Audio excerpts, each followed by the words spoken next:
Sige. Ano yung sikreto mo para matanggal yung acid niyan? Eh di, acid din. Muriatic acid.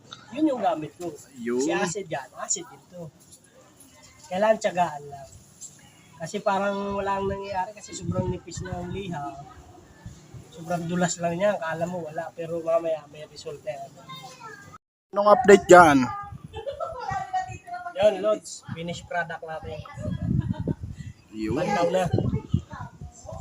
May progress, di ba? Wow. Luminaw siya. Dito pala napunta yun. Ilaw na to mga kabady.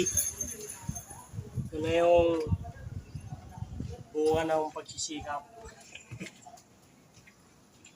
Tiyaga lang para dito sa project.